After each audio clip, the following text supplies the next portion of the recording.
रंजन जी, तेजस्वी को लेकर खबरें हैं कि वो 2 सीटों पर चुनावी किस्मत आजमा सकते हैं। तो कौन कौन सी वो 2 सीटें होंगी और ऐसा फैसला करने के पीछे मकसद क्या है?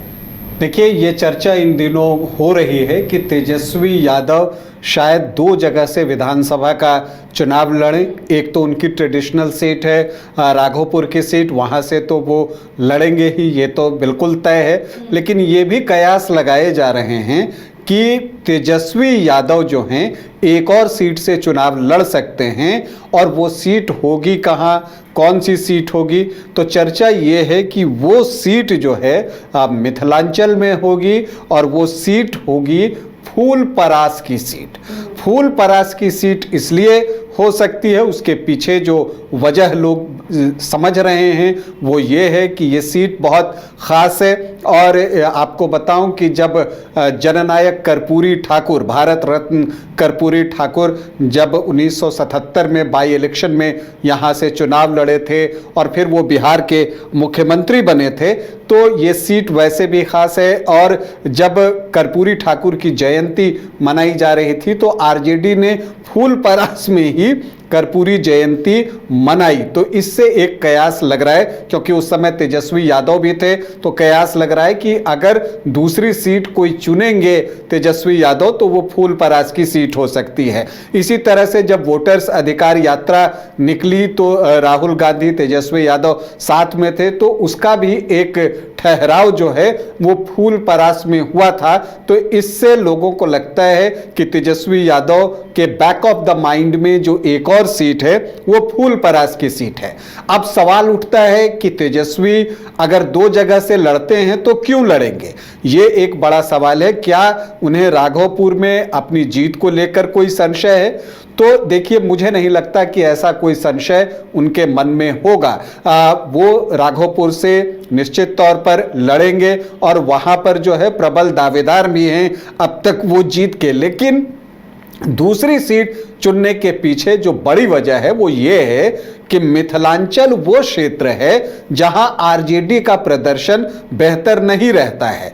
तो अगर मिथिलांचल के किसी सीट से तेजस्वी यादव लड़ते हैं तो वो कोशी, मिथिलांचल और साथ में सीमांचल, इन 3 जगह को जो है वो एड्रेस कर सकेंगे और वहां पर तेजस्वी यादव के लड़ने का इम्पैक्ट पड़ सकता है। आप 2014 को याद कीजिए, जब नरेंद्र मोदी आए थे लोकसभा चुनाव में, उस वक्त वो भी 2 जगह से चुनाव लड़े थे, एक गुजरात से और दूसरा बनारस से।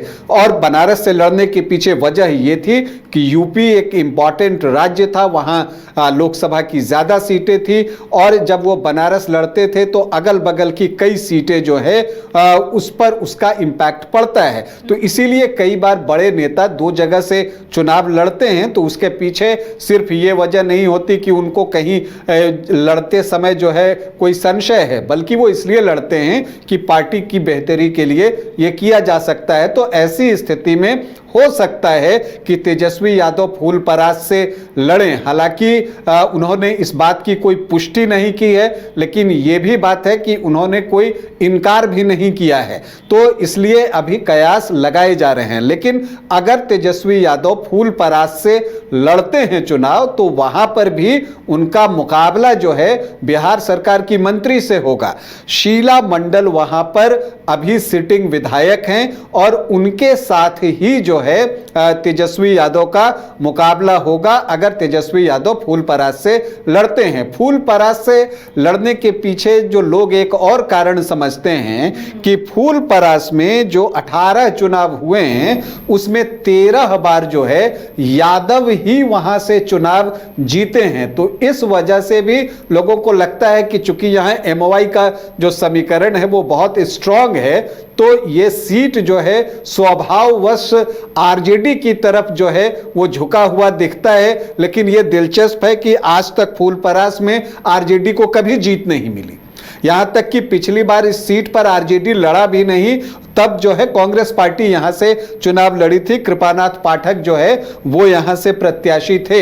लेकिन अगर आप यहां के जातीय समीकरण को समझें तब समझ में आता है कि क्यों ऐसा जो है वो किया जा सकता है। तो यहां पर देखिए, आप देखते हैं कि जो यादव वोटर्स हैं वो 19.5 से 20.5% के आसपास हैं और मुस्लिम 13.3% हैं। तो जो MY का समीकरण है वो 33 से 35% के आसपास है। जो अनुसूचित जाति के वोटर्स हैं वो 12.79% हैं। राजपूत भूमिहार 2.5-3% के आसपास होंगे। ब्राह्मण वोटर्स की संख्या यहाँ अच्छी है, 13.5 से 14.5%। तो सामान्य जाति के 17 से 18% वोटर हैं। कुशवाहा 2 से 2.5%, कुर्मी 1 से 1.5%, तो 3 से 4% ये आंकड़ा पहुंचता है। और वैश्य 9 से 10%, तो 30 से 31% जो है एनडीए को जो जातियां परंपरागत रूप से वोट करती हैं उनका आंकड़ा है। लेकिन यहां पर अगर आप देखिएगा तो जो शीला मंडल हैं उनको पिछली बार भी 41% से ज्यादा वोट आए थे। तो वजह एक ये है कि यहाँ पर जो धानुक वोटर्स हैं उनकी संख्या बहुत अच्छी है। सिर्फ मंडल सरनेम देखिए तो 9% जो है वो आपको दिखेगा, सिर्फ मंडल सरनेम। तो वो जब एड ऑन होता है इस वोट में तो वो शीला मंडल के लिए, चूंकि खुद वो धानुक हैं, तो इस वजह से जो है उनकी स्थिति मजबूत हो जाती है। और धानुक समाज से वो पहली मंत्री भी, महिला मंत्री जो है वो बनी है। तो ऐसे में यहां पर लोगों को लगता है कि चूंकि MOI स्ट्रांग है, तेजस्वी यादव लड़ते हैं, तो जो 33 से 35% का वोट है वो तो इंटैक्ट उनको मिलेगा, क्योंकि मिथिला में कई बार यादव वोटर्स भी छिटकते हैं और जेडीयू की तरफ जाते हैं। तो उसको कंसोलिडेट किया जा सकता है। और फिर जो है जो अदर OBC EBC हैं जिसमें 23 से 25% का आंकड़ा आता है, जिसमें मल्लाह भी 3.5 से 4% हैं, धानुक 9% हैं, कामत जो है 5.5% के आसपास हैं और SC 12.79% हैं। तो इन वोटों में जो है एक बड़ा हिस्सा तेजस्वी यादव अपने नाम पर अपने पाले में कर सकते हैं। तो ऐसे में जो मिथिला में तो एक स्थिति स्ट्रांग होगी ही। नीतीश कुमार की मंत्री हैं, अगर आप उनके खिलाफ एक टफ फाइट उनको वहां पर देते हैं तो ये एक और मैसेजिंग होता है कि हाँ, हल्के में चुनाव जो है वो आरजेडी नहीं ले रहा है, इस बार पूरी गंभीरता से ले रहा है। तो अगर फूल परास में तेजस्वी यादव चुनाव लड़ते हैं तो मानकर चलिए कि शीला कुमारी और उनके बीच जो मुकाबला होगा वो घमासान होगा, लेकिन वो कांटे का मुकाबला होगा और वहां पर जो समीकरण है उसको बेहतर ढंग से जो साध लेगा, बाजी उसके हाथ लग सकती है। लेकिन तेजस्वी यादव के लड़ने के पीछे जो बड़ी वजह होगी वो यही होगी कि मिथिलांचल में पार्टी को और स्ट्रांग किया जाए और वहां के कार्यकर्ताओं का मनोबल बढ़ाया जाए। जब वो वहां गए थे तो वहां के कार्यकर्ताओं ने आग्रह भी किया था कि आप फूल परास से आकर चुनाव लड़ें। तो अब देखना है तेजस्वी यादव क्या फैसला लेते हैं।